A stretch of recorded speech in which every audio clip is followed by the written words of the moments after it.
국민 여러분, 안녕하셨습니까? 자유민주당 국정원 정상화위원장 겸 인도태평양 전략연구원장인 최수용입니다. 자, 오늘은요, 정문 1침, 정수리에 침을 놓는다, 이런 의미가 되겠는데요. 이런 그 정문 1침에 해당하는 지금 이야기가 지금 여러 군데서 들려 나오고 있습니다. 그래서 이 정문 일침은요, 누구에 대한 정문 일침이냐 하면요, 바로 한동훈이라고 하는 국민의힘 비상대책위원장에게 보내는 글이 되겠습니다. 그래서 한동훈 국민의힘 비대위원장에게 침묵할 수 없는 이유라는 이 정문 일침의 글이 나왔습니다. 내용은 대단히 그 의미가 있고 해서 제가 국민 여러분들과도 함께 공유해 드려야 되겠다, 이런 생각이 들어서 알려드리게 됩니다. 글쓴분은 다른 분이 아닌 지금 윤석열 대통령의 그 멘토라고 하는 심평 변호사의 글입니다. 심평 변호사는 대구에서 출생을 했고 74년도에 대구 경북고등학교 졸업한 후에 서울대 법과대학을 들어갔고요.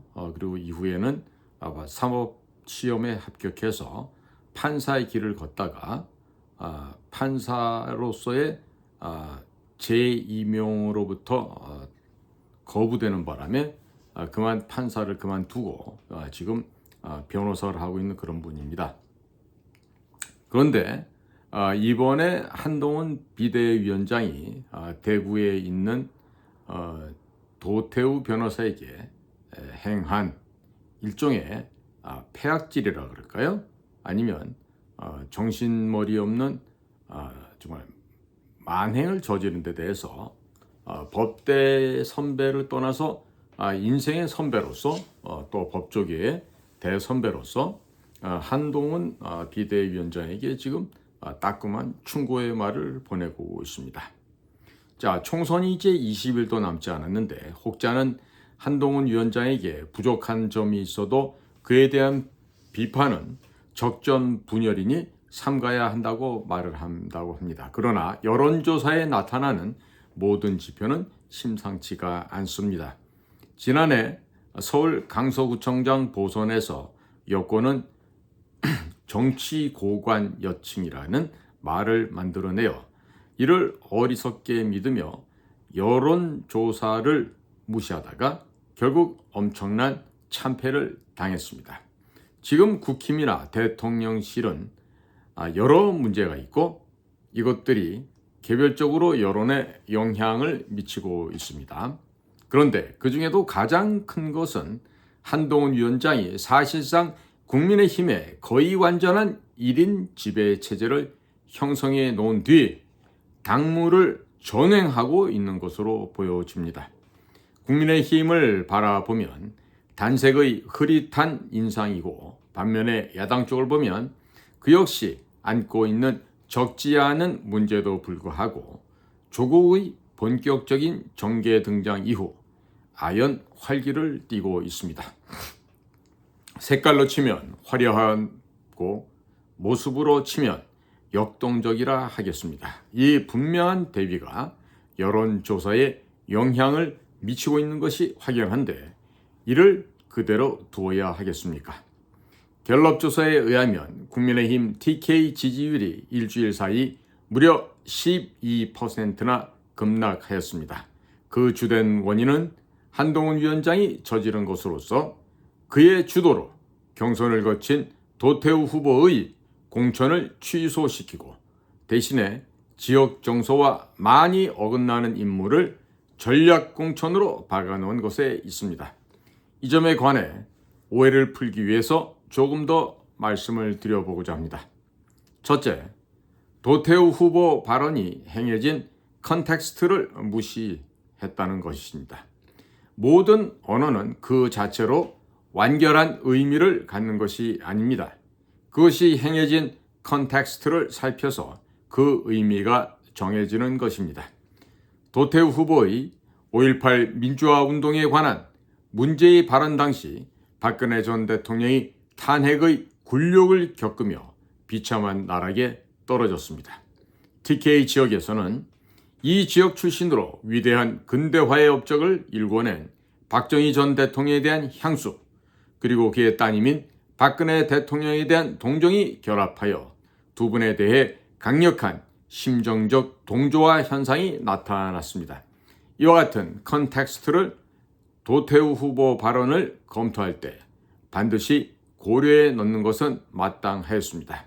그리고 도태우 후보의 발언은 당시 박근혜 대통령의 불행에 격분하여 세종로 거리를 누볐던 소위 태극기 부대에서 나왔던 여러 말들과 비교하면 오히려 온건한 쪽이었습니다. 한편 도태우 후보는 과거의 발언들이 지금의 시점에서 보면 과하다는 점에 관해 솔직히 인정하며 사과를 하였습니다.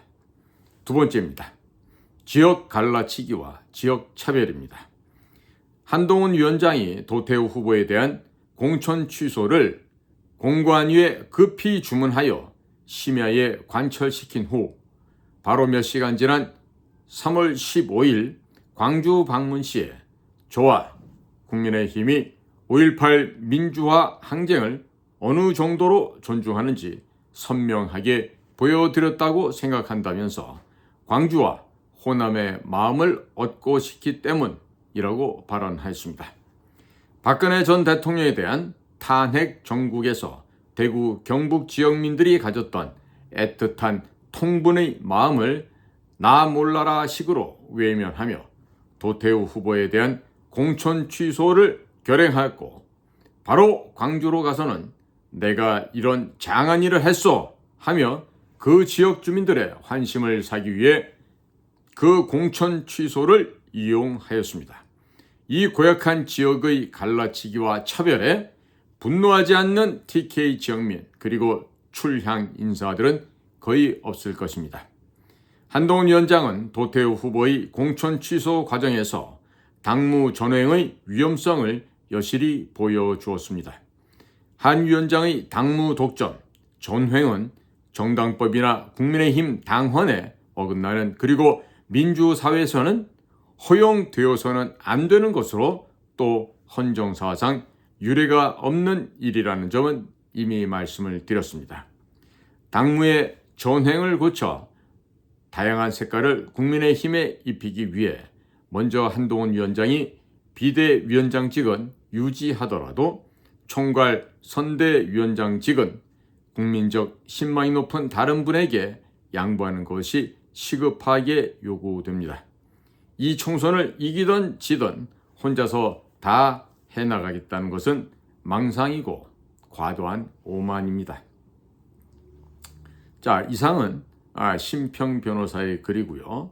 그리고 이 심평 변호사가 이문열 소설가와 함께 지금 저기를 했습니다. 대담도 하고 그랬는데요. 그런 것을 보면 말이죠. 우리가 참 여러 가지로 이분에 대해서 좀 우리가 뭔가를 좀 다시 한번 굉장히 심각하게 고려를 해 봐야 된다고 생각합니다. 지금 한동훈 위원장이 작년 12월 달에 비상대책위원장이 되었을 때 많은 사람들이 환호하고 기대를 했고, 그리고 다음번에는 아마 윤석열의 뒤를 이어서 다음번 대통령이 될 인물이다, 이렇게까지 성급하게 말씀을 하시는 분들도 있었던 것으로 기억을 하고 있습니다.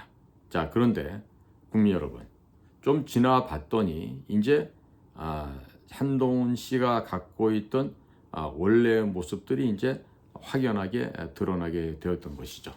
자, 그것은 다름 아닌 즉 우리가 북에서는 그 민주주의라고 할 때요, 그것은 바로 공산당 무산계급인 프롤레타리아의 독재를 지향하는 인민민주주의를 북에서는 민주주의라고 얘기합니다. 그렇기 때문에 저들은 이 인민민주주의를 이 자유 대한민국 같은 곳에서는 사람들의 눈과 귀를 속이기 위해서 그런 똑같은 말을 쓰지 않습니다. 대신에 진보적인 민주주의다. 혹은 민중민주주의다. 이런 식으로 해서 대단히 포괄적이고 듣기에도 그럴싸한 이름으로 포장을 시켜놓고 있습니다. 자, 그렇기 때문에 지금 이러한 같이 이 사회민주주의 조금 더 나간다면 중도로 표방한 전체 인민민주주의로 나아가는 이와 같은 성향이 지금 한동훈 씨에 의해서 극명하게 보여주고 있습니다. 그런데 어제 같은 경우는 지금 윤석열 대통령과 천안함 추모식 현장에서 지금 뭐 종북 좌익 세력을 결코 좌시해서는 안 된다, 그냥 둬서는 안 된다, 이런 그 강력한 말을 하면서 굉장히 그 말과 행동이 일치하지 않는 점을 지금 보여주고 있습니다. 특히나 지금 그 이문열 소설가나 심평 변호사 모두가 이런 도태우에 대한 그 공천 취소에 대해서 대구 경북의 자존심이 깡그리 무시당한 것이다 라고 해서 지금 대단히 분기탱천하고 있는 것으로 이렇게 보여줍니다. 자, 그런데요, 우리가 옛날에도 그런 말씀이 있죠. 그 말 한마디로 천냥빛을 갚을 수도 있다, 이런 우리 옛날 말이 있는데요. 지금 한동훈 비대위원장은 딴 것도 아닌 바로 한동훈의 서울대학교 법과대학의 74학번이고 우리 한동훈 씨가 93학번이니까 그나마 19년 정도 법대 선배가 됩니다. 그러니까 권영세보다도 훨씬 더 선배가 되는 그런 분이시죠. 그러니까 우리 한동훈 비상대책위원장은 이렇게 새까만 후배한테 전해주는 이런 대선배님들의 이런 그 고언을 충고를 귀담아 들으시기를 바랍니다. 또 이문열 소설가 같은 경우는 뭐 한동훈하고는 뭐 거의 부모님 세대 이상 차이가 나는 그런 그 우리 대한민국 문학계의 거성이라고 할 수 있는 그런 분이신데요. 마찬가지로 도태우 변호사에 있어도 문학과 삶에 있어서 큰 스승님으로 불리는 바로 이문열 소설가입니다. 현재 이문열 씨는 도태우 변호사의 후원회장도 맡고 있죠.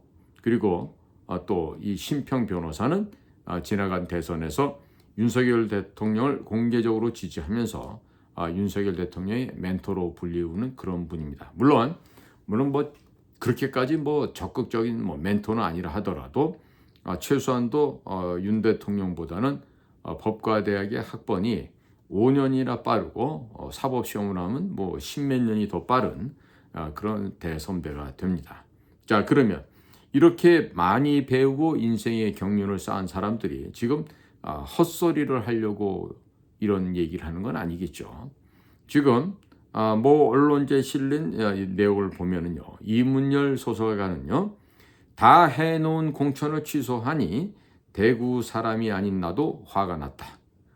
대구 사람들은 얼마나 더 화가 났겠느냐.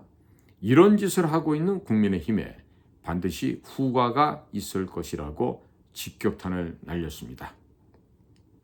그리고 심평 변호사 역시 도태우 후보의 발언 당시에 그 언변의 앞뒤 사정, 전후 맥락을 전혀 고려하지 않고 공천을 취소한 것이 문제라고 지적을 하였습니다.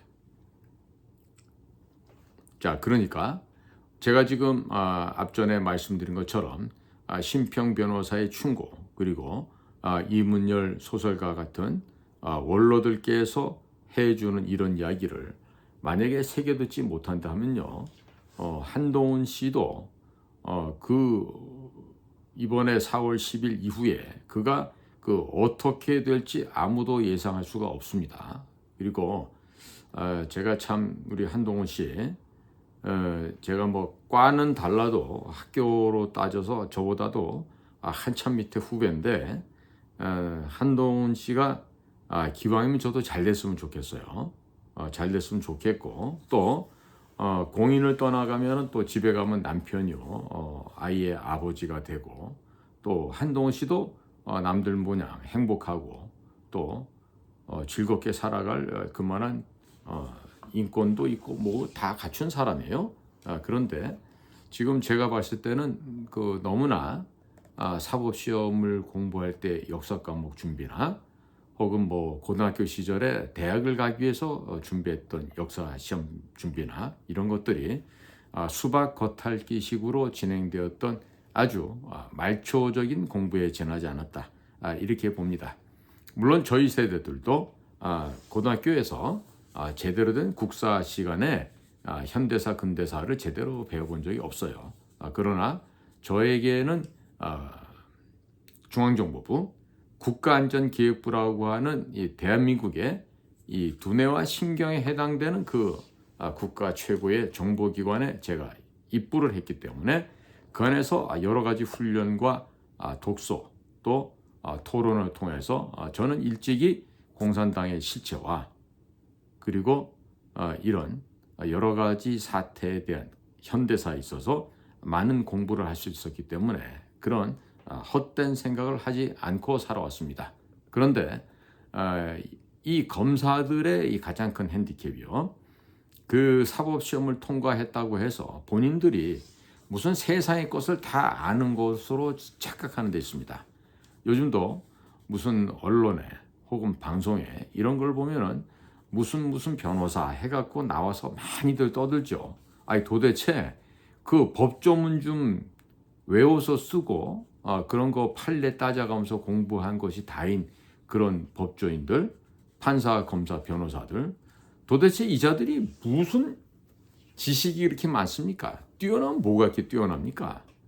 그런데 대한민국의 이 방송이나 이런 데를 보면요. 참 수준이 형편없는 것이 그런 변호사 아이들 혹은 뭐 전직 검사, 전직 판사 이런 아이들을 데려다 앉혀놓고 무슨 사회에 돌아가는 현상이나 갖가지 정치 현상에 대해서 그들의 말이 마치 정론이냐 그들의 말이 정답이냐 그렇게 해서 황금 같은 시간을 허비하고 전파를 낭비하고 있습니다.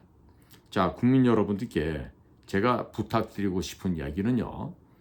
그렇게 지금 눈으로 보여지고 귀로 들려오는 그런 말초적인 정보들에 대해서 현혹되시지 말기를 간곡하게 부탁을 드립니다. 많은 양의 정보나 많은 양의 새로운 인포메이션들이요. 사실은 진실에 입각하지 않은 내용들이 많이 있습니다. 그리고 무슨 뭐 누가 어떻게 뭐 공천을 받았다 뭐 떨어지고 또 누가 다시 또 재공천을 받고 뭐 이러는 이야기들 지금 선거철이라 어찌 보면 뭐 불가피하다 이렇게 할 수도 있겠지만은요 너무나도 우리나라의 전반적인 문화 수준이 어떻게 저런 그 걸레보다도 쓰레기보다도 못한 그 여의도 정치권을 대변한다고 매일마다 이 수많은 유튜버들도 나와서 떠들고 방송국도 떠들고 신문사는 또 지면을 통해서 떠들고 이러고 있어요. 과연 이런 것들이 우리나라를 지켜내고 우리나라의 경제를 발전시키는데 무슨 도움이 됩니까? 자, 국민 여러분, 무엇이 중요합니까? 무엇이 중요합니까? 가장 중요한 것은 국민 여러분들의 삶과 여러분들의 생명일 것입니다. 그러면 여러분들의 생명과 재산을 가장 먼저 지키는 것이 우선시돼야 되지 않습니까? 자, 그런데 정치에 미쳐 날뛰고 돌아다니면요. 인간 말종되고 인간 폐인됩니다. 망가진 사람들 많이 보시잖아요. 네? 무슨 뭐 예전에 보면 나이 순서를 따져서 손학세, 김무세, 혹은 뭐 유승세, 또 그 아주 그 뭐 새인지 떡인지 모르는 애가 하나 있어요. 이준세라고. 또 다른 데서는 또 그 친구를 갖다 떡이라고 부르더라고요. 그 무슨 왜 떡이라고 부르는지 잘 모르겠는데 뭐 그래서 그런 아이들은 뭐 공부도 제대로 안 했겠지만은 일단 그 잘못된 버릇이 들어가고 머릿속에 거품이 들어가다 보니까 그렇게 좀 인생을 망치고 있는 거 아니겠어요? 그래서 오늘 한동훈에 대한 이 따끔한 그 정수리에 내리꽂히는 침을 우리 심평 변호사께서 한 방을 놔주셨는데요. 국민 여러분들께서는 어떻게 생각하십니까? 자, 이와 같은 이 한동훈의 최근에 있어서의 전횡, 막무가내죠. 이 상태로 가면은 아돌프 히틀러처럼 독재자가 되는 바로 지름길로 갈 수가 있는 것입니다. 자, 그러니까 한동훈 씨가 4월 10일 이후에 해야 될 일은 제가 보기에는 도서관에 가서 푹 쉬면서 도서관 안에 침잠을 하면서 우리나라 역사를 좀 읽어보기 바래요. 아니면 연세대학교 안에 있는 이승만 기념 연구재단이 있죠. 그곳을 방문해서 그동안에 이승만 대통령께서 어떠한 책을 저술하셨고 또 그분의 삶이 생애가 어땠는지 꼭 살펴보기 바랍니다. 자, 그럴 시간이 없다. 그러면 공작관 TV 그레이트 게임에 들어와서 우리가 지금까지 매주마다 업로드하고 있는 이승만과 건국 이야기 이 한 편 한 편씩 우리가 올려놓은 게 있어요. 그러니까 이걸 한번 보세요. 그러면 도대체 이 나라 자유민주주의의 대한민국이 어떻게 건국이 되었고 어떻게 발전해 왔는지를 아마 그 기초를 주춧돌을 이해할 수 있게 됩니다. 한동훈 씨뿐만 아니에요. 저와 같은 세대에 살았던 사람들도요.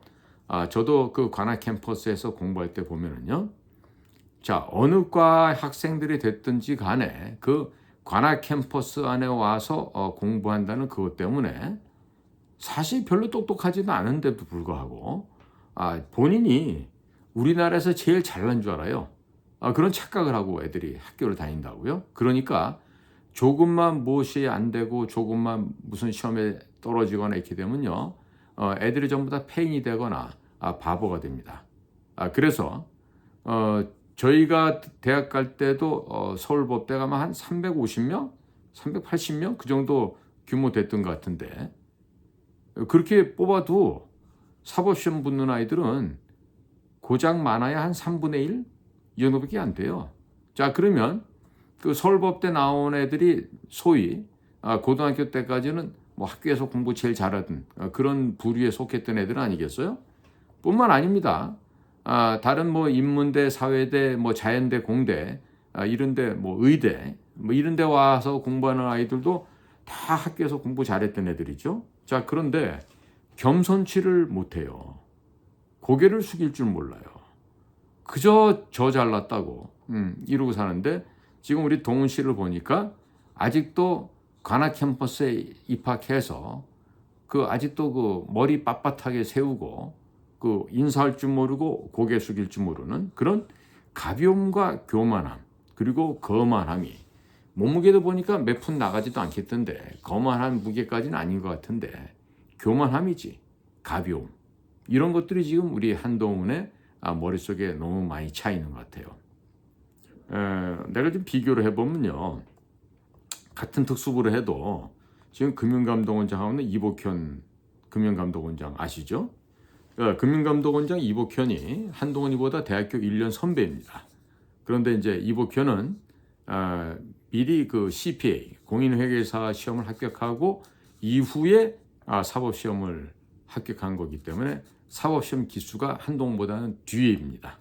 자, 그런데 이복현의 말하는 태도나 또 공개석상에 나와서 그 조심하는 이복현 금융감독원장의 자세를 한번 본받아 보기 바래요.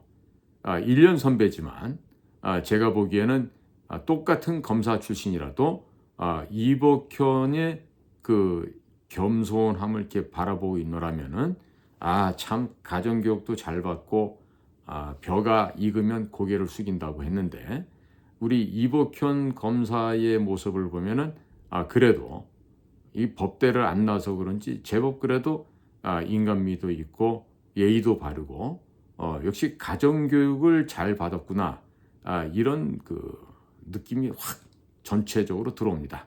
그러니까 우리 한동훈 씨도 똑똑하다고 본인이 생각할 거예요. 그러나 그대보다 더 똑똑한 사람이 이 세상에 더 많다는 사실을 알아야 돼요. 그러니까 이번 선거를 치르면서 뭐 전국 순회 공연도 하고 이제 애도 많이 쓸 텐데 선거 끝나고 나면 가능하면 지금이라도 무슨 총괄 선대 본부장이라든지 사실은 뭐 그 이철규도 뭐 인재영입위원장 때려친다 그러고 한동훈이도 뭐 비상대책위원장 때려친다 그러는데 사실 제일 좋은 거는 이철규든 한동훈이든 여러분들의 현재 있는 직함을 빨리 때려치고 오늘이라도 물러나는 것이 가장 바람직합니다. 왜? 국민들을 위해서 그렇다는 얘기예요. 그러니까 하나는 서울대를 나온 검사 출신이고 하나는 그 경찰 출신인데 경찰이든 검사든 그대들의 대변은 지나가는 개들도 안 먹는다 그랬어요. 옛날부터. 그 정도로 그 직업 자체가 그 도덕적이지 못하고 바른 윤리관이 결여되어 있는 그런 직업이라는 게 통념이에요. 그러니까 경찰 출신 뭐 좀 다른 말 할 수 있죠. 무슨 새라고.